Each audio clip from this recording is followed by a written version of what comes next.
감사합니다. 오늘도 새날을 주신 하나님을 찬양합니다. 9월 14일 화요일 아침 우리에게 주시는 하나님의 말씀은 갈라디아서 6장 11절부터 18절 말씀입니다.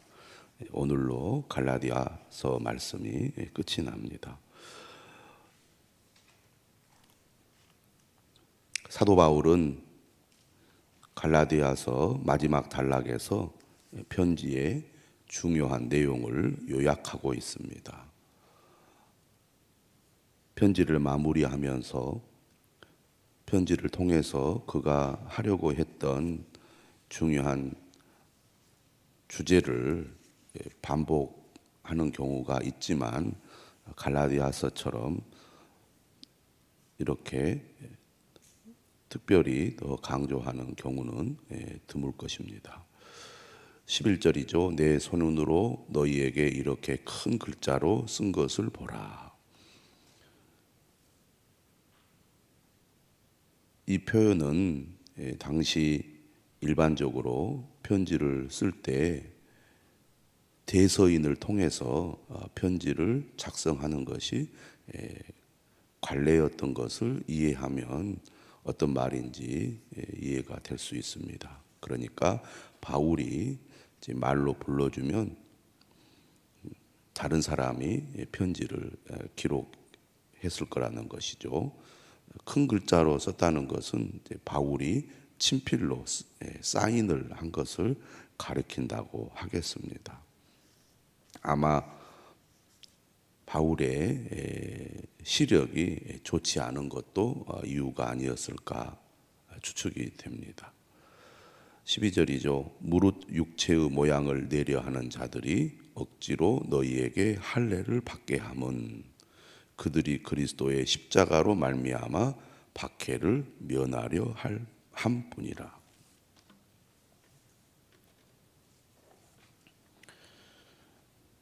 육체의 모양을 내려 하는 자들은 곧 할례를 강요하는 거짓 교사들을 가리킵니다. 모양을 내다라는 말의 뜻은 외적으로 좋은 인상을 주다, 그럴듯하게 보이다는 의미를 가지고 있습니다. 할례를 통하여 다른 사람들에게 그럴듯하게 보이려고 하는 사람이라는 표현을 하는 것입니다. 무릇 육체의 모양을 내려 하는 자들이 억지로 너희에게 할례를 받게 함은, 갈라디아서를 통해서 다른 복음을 전하는 자들, 거짓 교사들이 갈라디아 지역에 있는 이방인 그리스도인들에게 억지로 할례를 받게 했다는 것이죠. 예수 그리스도를 믿는 것만으로는 부족하다.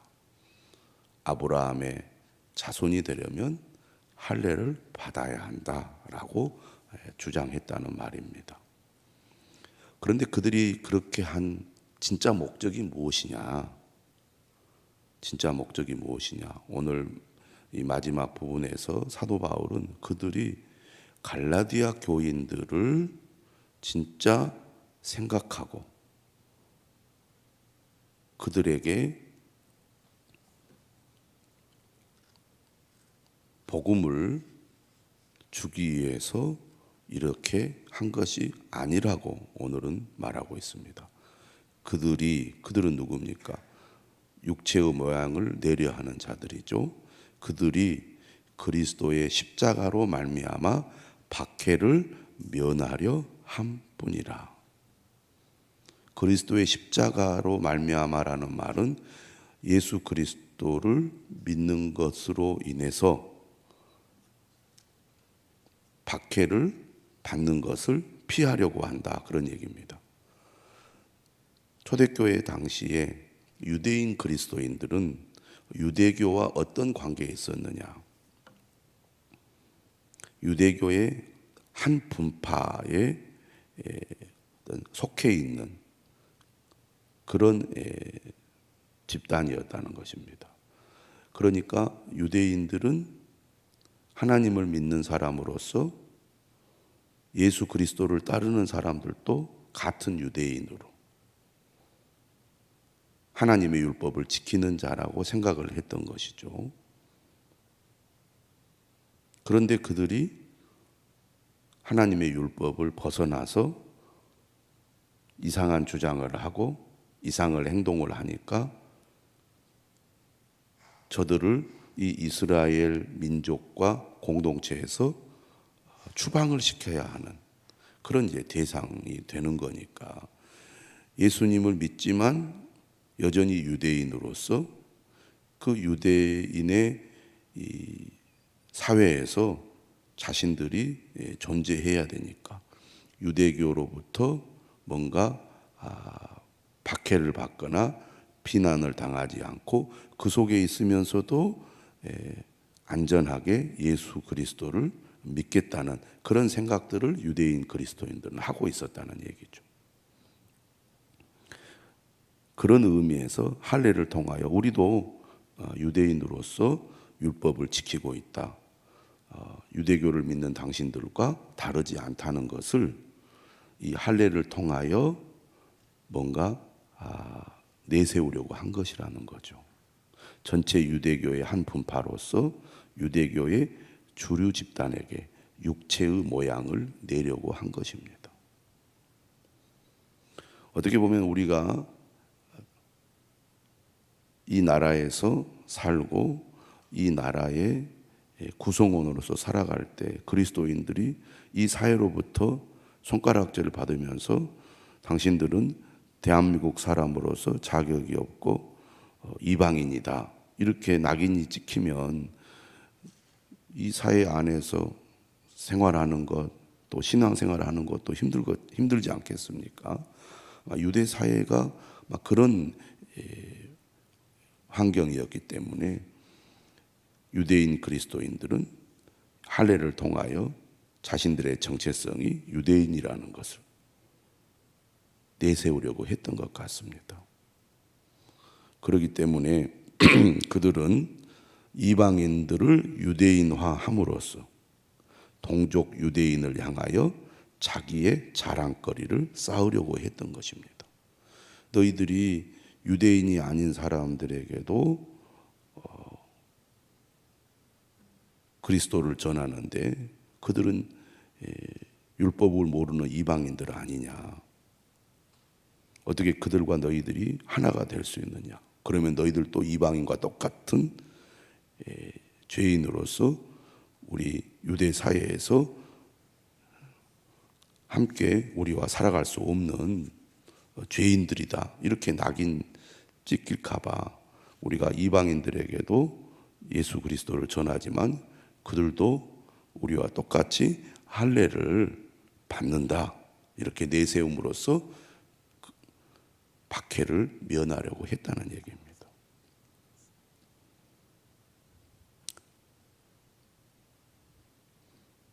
13절입니다. 할례를 받은 그들이라도 스스로 율법은 지키지 아니하고 너희에게 할례를 받게 하려 하는 것은 그들이 너희의 육체로 자랑하려 함이라. 그런 말입니다. 동족 유대인을 향하여 자기의 자랑거리를 쌓으려는 목적으로 할례를 강요했다는 것이죠. 하지만 이 유대인 그리스도인들의 문제가 뭡니까? 겉으로 드러나는 할례는 행하지만 실제로 하나님의 말씀을 율법을 온전히 지키지는 않고 있다는 거예요. 그러면서 할례를 행하면 된다고 그렇게 강요하는 것은 잘못된 것이라는 겁니다. 14절입니다. 그러나 내게는 우리 주 예수 그리스도의 십자가 외에 결코 자랑할 것이 없으니.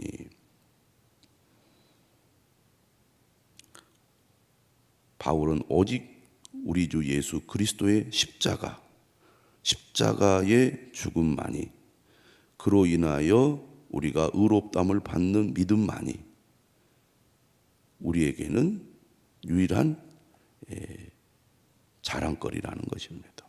나는 그거 외에는 자랑하지 않겠다는 거죠. 그거 외에는 내가 내세우지 않겠다는 것입니다. 그리스도로 말미암아 세상이 나에 대하여 십자가에 못 박히고 내가 또한 세상을 대하여 그러하니라. 이 말의 뜻은 하나님이 없는 세상은 자신에게 있어 더 이상 아무런 의미가 없다는 것을 선언하는 말이라고 하겠습니다.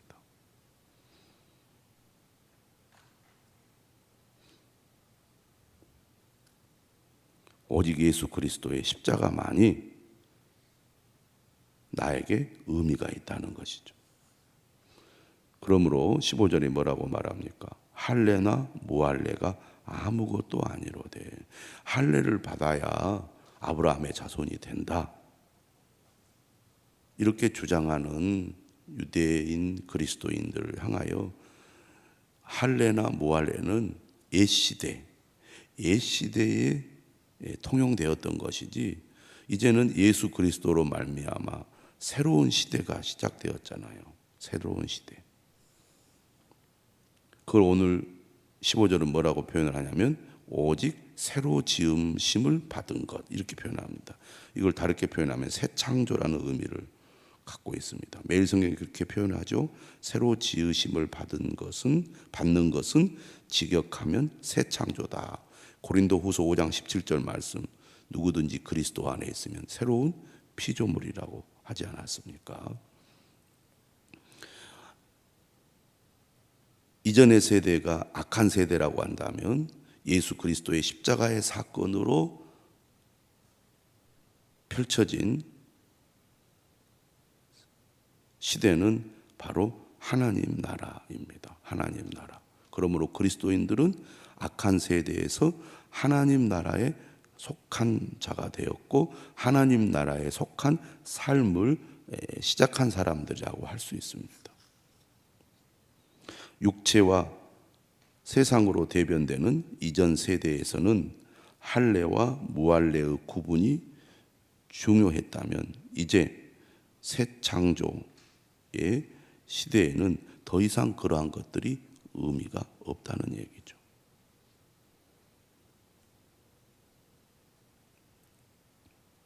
16절입니다. 무릇 이 규례를 행하는 자에게와, 여기서 규례라는 것은 기준을 가리키는 겁니다.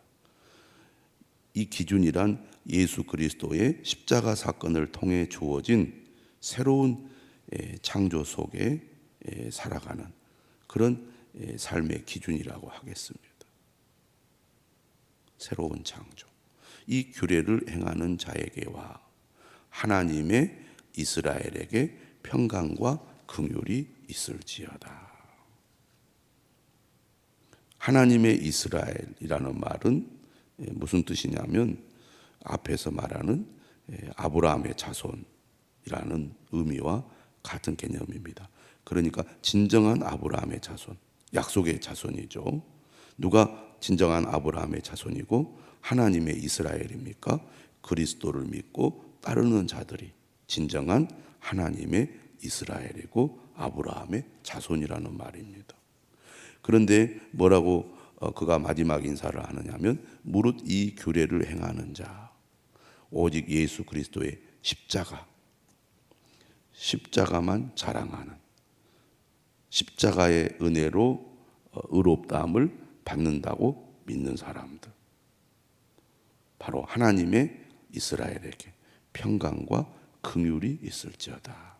하나님께서 그들을 지켜주시고 또 이런 유혹과 박해 속에서 그 믿음을 끝까지 잃지 않도록 하나님께 기도하는 것입니다. 또 하나님의 긍휼이 있기를 바라는 것이죠. 흔들림 없이 그 믿음을 지켜야 된다는 겁니다. 이후로는 누구든지 나를 괴롭게 하지 말라. 내가 내 몸에 예수의 흔적을 지니고 있노라. 바울은 전도 여행 중에 여러 형태의 공격들을 당했습니다.